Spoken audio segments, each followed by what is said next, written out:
Good morning. It's needy day here today. It's needy toddler day today, so I don't know how far we're going to get. We'll just go as far as we can go and call it good. It's grab everything you're not supposed to grab today. My name is Michelle Wolf. I'm at CaddyshackDesigns.com. Across the top are tabs of everything I do that is covered on Periscope. Most of the blog posts are cat-related product reviews and cat stuff, which is my other interest. Good morning, good morning. I have two needy toddlers here. It's a grabby day, like grabbing everything they're not supposed to grab and just general neediness. I'm not sure if it's because of the storms coming in or what's up with that, but I'm just going to dive in and see how far we can go. And I'm actually just going to jump right in. I did have one business thing for the Desire Map workshops. These are all the ones coming up. You can screenshot it and the dates. The one ending the soonest is the women's group. There's only a January 11th is the last day to get a ticket for the women's group. And I'm just going to dive right into our doubtaging. Because I don't know how long we have. We have to maximize what time we do have. Ready?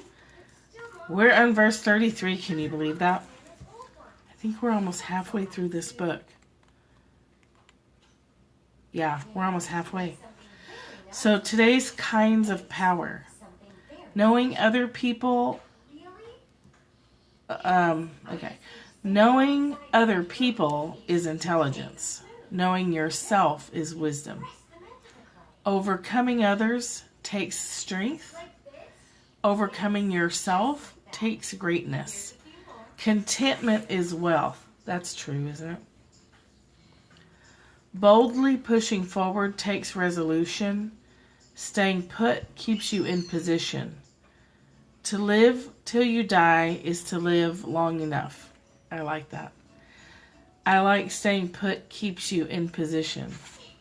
One of the hardest things I've ever done and am still doing is learning to stay put instead of always running off for the next book or the next concept or the next theory or the next class, blah, blah, blah.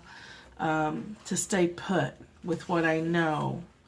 With what I know works every time that I work it. And to truly work it for an extended period of time. Which has already proven itself to be what I would call successful. But it's a challenge to stay put when you're a curious person. And person that likes to think a lot, it's a challenge to stay put with what you know. Stephen Mitchell's version says, very similar, knowing others is intelligence, knowing yourself is true wisdom, mastering others is strength, mastering yourself is the true power, because that's where the only true power is, right? If you realize that you have enough, you are truly rich. If you stay in the center and embrace death with your whole heart, you will endure forever. Good morning, Sarah. If you realize you have enough, you are truly rich. If you stay in the center, embracing death with your whole heart, you will endure forever. Here's some perspective on rich. My husband went back to work, right? I think I told you guys, and then got sent back home and said it's another 2 weeks, and a bunch of them got sent back home. But he noticed that 2 people were there who had less seniority than him, and he got mad about it. And he said something to his supervisor, and he said, well, they need it more. And he was like, what do you mean they need it more? And he's like, well, you're rich already, so you can afford another 2 weeks off. And we were like, what in the world? I was like, what do they have? Why do they have the impression that you're so rich that you can just afford to take what's going to end up being 6 weeks off work with no pay? I guess. And they thought, well, from their perspective, Heath is totally rich because he has a mortgage, not a rental payment, because he lives in the mountains, not in the flats, because he has decent clothes, because he always has decent food, and because he has a decent marriage and can afford to commute an hour rather than live next to the factories. And so their perception of that is you must be rich if you live in the mountains.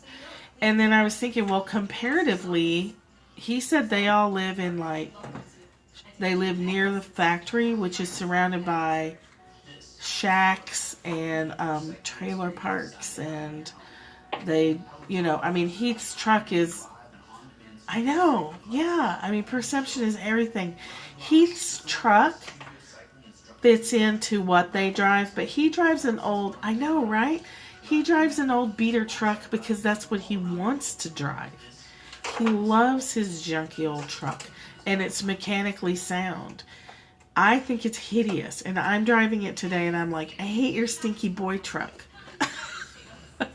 But when he drives my Outback to work, it's a 2006, it's in excellent condition, so they're like, you're rich. Yes.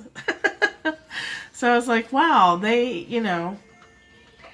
his junky beater truck is a choice truck. He could drive something nicer. He just doesn't. So yeah, looked at from their perspective, we're loaded. So I was like, you know what? He just roll with it. Let them think you're rich. Feel rich. That's not rich in our definition, but it is in theirs. And so yeah, let them perceive you that way. I mean, God, don't do anything to disabuse them of that notion. Just feel the rich. Feel the richness and buy a Powerball ticket for like $800 gazillion billion. We did buy some Powerball tickets because why not? It's fun. But perspective, right? They're sending rich vibes. Hello, needy toddler. So needy today. Although I'm still not happy about that perception that got him an extra time off because their perception was that we could totally afford it. I guess we can totally afford it. We are affording it. We're not starving. We've juggled some things around. To every fourth grader, a fifth grader is God. Totally. I'm just going to roll with it and take it as a sign. I thought it was pretty interesting, though. I think so. I definitely do think something better is coming. Byron Katie. See what she says about this. A doctor once took a sample of my blood and came back to me with a long face. He said he was sorry to tell me I had cancer.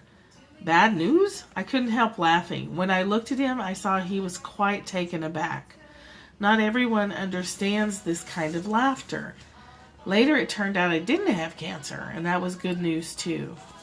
The truth is that until we love cancer, we can't love God. Try that one on for size. If you can't love poverty, you can't love God, regardless of what your perception of poverty is. It doesn't matter what symbols... I know, right? Yeah, singer. It doesn't matter what symbols we use, poverty, loneliness, loss. It's the concepts of good and bad that we attach to them that make us suffer. Poop on the suffering. It's the concepts of good and bad that we attach to them.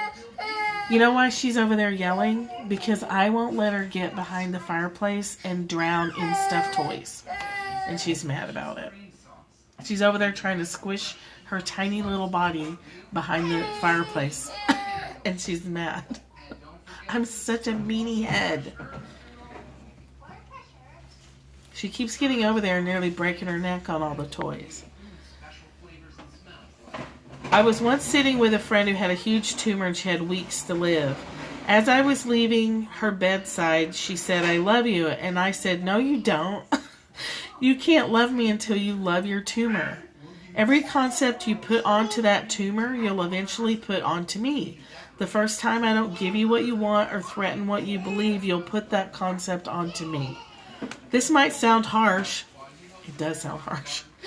But my friend had asked me to always tell her the truth, so they already had that agreement. I wouldn't go at somebody like that unless you had a previous agreement that was kosher. The tears in her eyes were tears of gratitude. Nope. Work it out.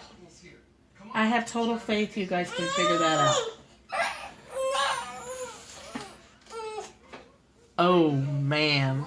You couldn't get away with anything with her. No one knows what's good and what's bad. No one knows what death is. Are you just having a terrible day? I think you're going to be alright. Here, you want to play with that? It's a fight over toys day. Fatherhood is temporary. Childhood is temporary. No one knows what death is. Maybe it's a something. Maybe it's not even a nothing. It's the pure unknown, and I love that. She is super grumpy. Okay. We imagine let's see. I love sickness and health, coming and going, life and death. I see life and death as equal. Reality is good, so death must be good, whatever it is, if it's anything at all. I'd like to be there. I'm not there yet. A few months ago, I was visiting Needles, the small desert town in Southern California where my daughter Roxanne lives. Has anybody else been to Needles? I've been to Needles, California, and it's an armpit. So I hope she doesn't live there anymore. Or if she does live there, that she lives in the nice part, because it's pretty yucky. I was at the grocery store with her when some old friends of the family who I hadn't seen for decades spotted me.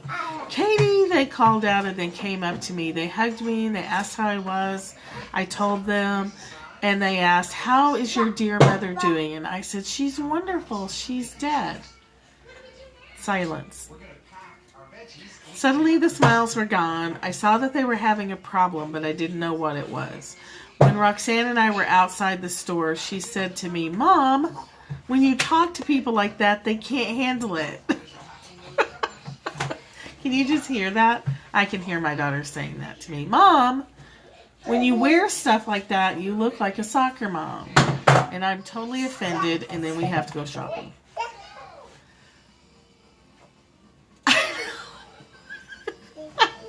When you talk to people like that, they can't handle it. That hadn't occurred to me. I was just telling the truth. And that's in her mind. She's just, I'm going to tell the truth. And you can deal with it or not. Whatever. Whatevs.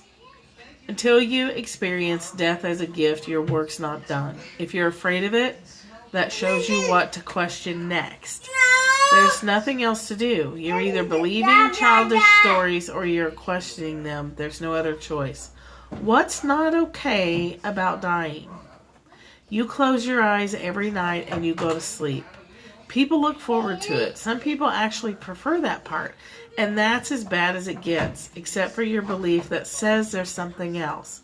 Before a thought, there's no one, nothing, only peace that doesn't even recognize itself as peace. I like sleeping, but I don't like the process of falling asleep. And if I'm aware of myself falling asleep, I wake up. So I don't know. I mean, I'm definitely not at peace with the whole concept of death and the process of it. When I'm afraid to think about it, because what if I think about it and it makes me die? That's how superstitious my thoughts are about it. For myself, other people, I'm like, you'll be fine. You'll be fine. For me, I'm like, I'm not so sure. What I know about dying, it could sneak up on me. What if someone reads my journals? Actually, I have an agreement with my daughter that if I die, the first thing she is to do is to go grab all the journals and burn them. And if she reads them, I'm like, it's your own fault if you read them and you don't like what you read. What I know about dying is that when there's no escape, this is true.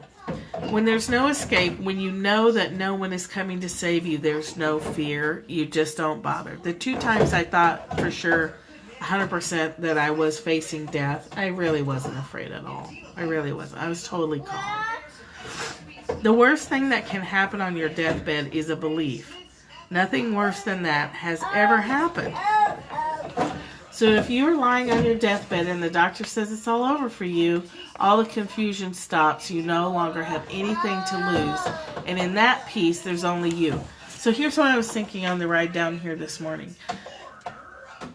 You know how people say when they've been diagnosed with cancer and they're told they're terminal, they get this enormous peace that she's talking about. They just stop worrying about it. They stop worrying about everything because they know they're going to die. Well, we already know we're going to die. We already know we're going to die. We already know we're terminal. So why can't we just go ahead and stop worrying about everything now instead of waiting for a cancer diagnosis to let ourselves have that kind of freedom? If I know I'm going to die, there's no need for me to worry about tomorrow. And as far as I know, I don't have cancer, but I know that I'm going to die. And that's a given. You see what? Why not just go ahead and go there? People who know there's no hope are free. Decisions are out of their hands.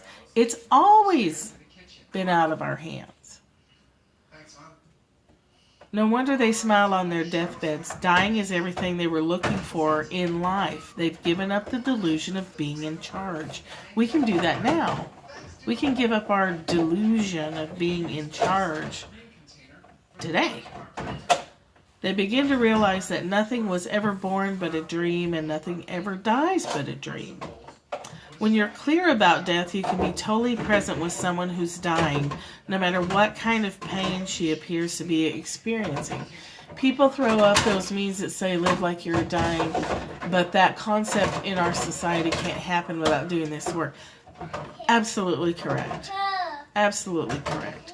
Well, and we're not programmed to think all day long, well, we're going to die. But a part of the Buddhist practice, and the Dalai Lama talks about this, a part of some, I wanted to say strains of Buddhism, but it's not a virus.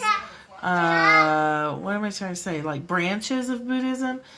Part of your daily practice is to imagine your death, like to see yourself dead and imagine that you've died so that every day you're aware that it could be your last day. Sect isn't the word either. I can't think of it. It doesn't matter. There's Methodists, there's Catholics, they're all Christian. You know what I mean? Like, I think it's... Anyway, whichever one the Dalai Lama is, schools of thought, that's probably closer. If you start your day, whatever you do to start your day, imagining that this day is your last, you definitely approach it differently. And I find a lot more patience if I think, well, this isn't the last memory that I would want my husband to have of me. I'm always very careful how we say goodbye and how we hang up, because you just don't know. You never know. And I don't ever forget that part, at least, is I think that a lot. What would I want, as I'm leaving this person, I don't want an argument or something stupid to be their last memory, because that would be horrible. And I know a lot of people have that. They had a fight with somebody who then died, and then you're stuck with that. I wouldn't want that. I wouldn't want that for myself, and I wouldn't wish that on anybody else either.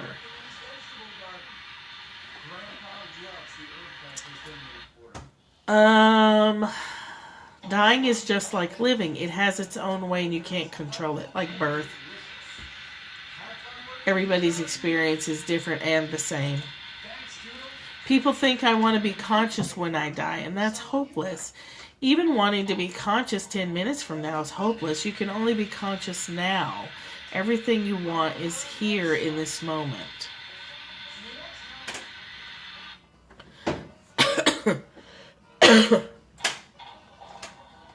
I had a friend who was dying and felt sure he knew when his last moment was coming.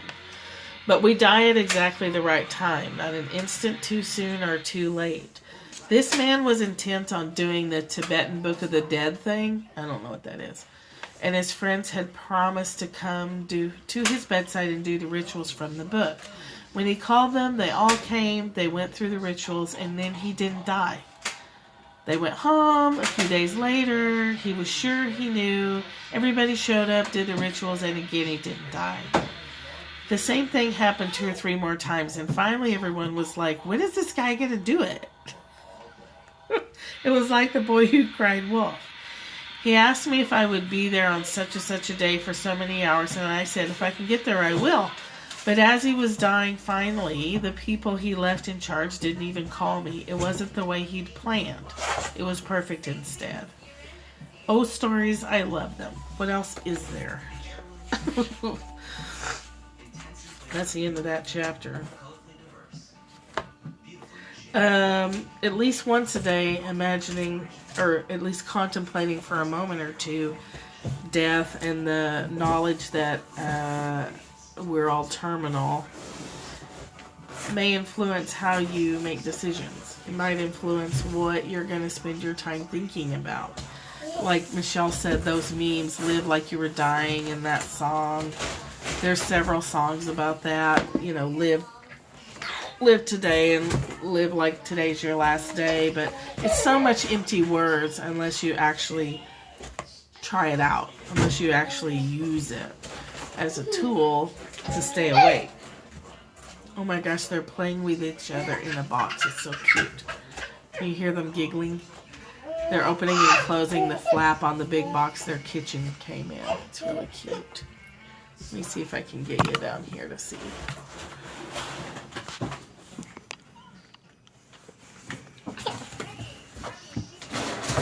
Let me see.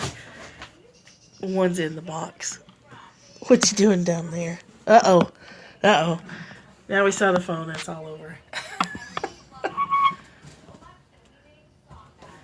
Today they were sitting sharing a rice cake in bed. Breakfast in bed. It was so cute. What you doing down there?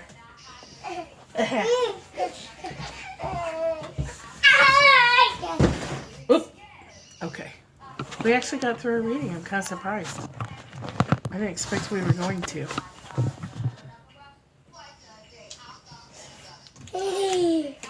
Whoops. This is the needy one.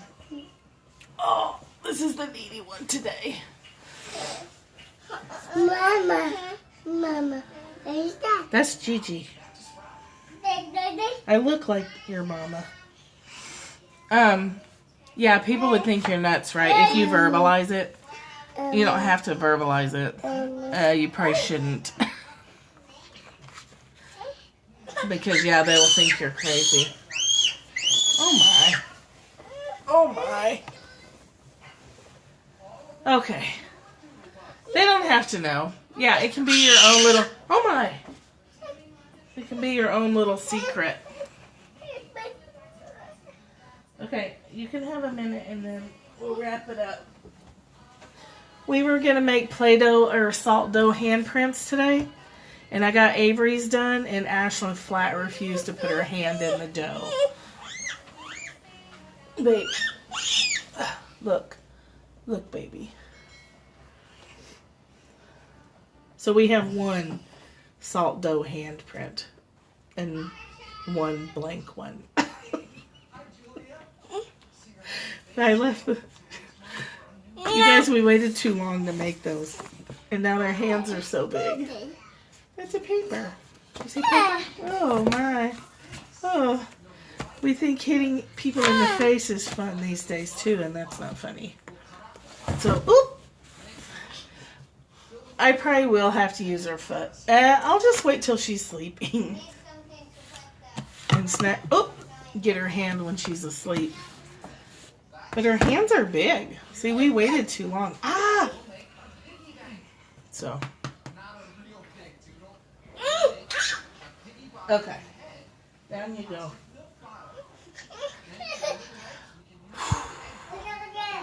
I have to breathe a lot. I'm a little short on patience. Which is probably why they're needy. They probably feel my tiredness. So, I'm going to go and breathe and focus and find some games. The girls are decided, or they can't move. The first mortgage broker, they had highly overestimated what they were available for. Breathing helps a lot, right? Here. Let her make a mess with that. So we're going to map out the backyard and build a dog run. Yeah, I was not happy. But she did find a new job, so I should be back to once a month here in about 3 or 4 more weeks, which makes me happy. And Heath and I are going to section off. They have a gigantic backyard. So we're going to build a dog run so that we can start preparing the rest of the yard to be kid play space. So, yeah, back to once a week. Once a week is not bad. You know, I listen to some stuff on the drive down. It's not that big a deal. Saturdays are shorter. It's the 2 days a week, and especially the Thursdays that are kicking my butt. Thursdays are, I get here at 8 o'clock and sometimes don't leave till 7 or 8 o'clock. Actually, I don't leave till 8 o'clock on Thursday, so that's, I can't handle it. I just can't. I can't even. So, tomorrow is Sunday. I'll see you tomorrow for more Course in Miracles stuff. And I'll probably have a little more energy tomorrow. We'll see. It'll be a jammy scope. Breathe, breathe, children, breathe. They're so fussy that probably means they're going to take a good nap. So we'll all take a nap together, the 3 of us. And then we'll probably all feel better this afternoon. But contemplate that. I mean, you don't have to wait for a diagnosis to live today. Actually, live today like it's your last. Who's reading A Year to Live? Is that Tanya? Is somebody else on here doing the Year to Live thing where you spend a year thinking about your death and doing that kind of stuff? I think it's Stephen Levine. Anyway, something to consider. I love you guys. I'll see you tomorrow. Bye. Have a wonderful, whatever date, Saturday. Yay for nap time. Oh, Jeffrey Redstein read it. Okay. Thank you. See you guys later.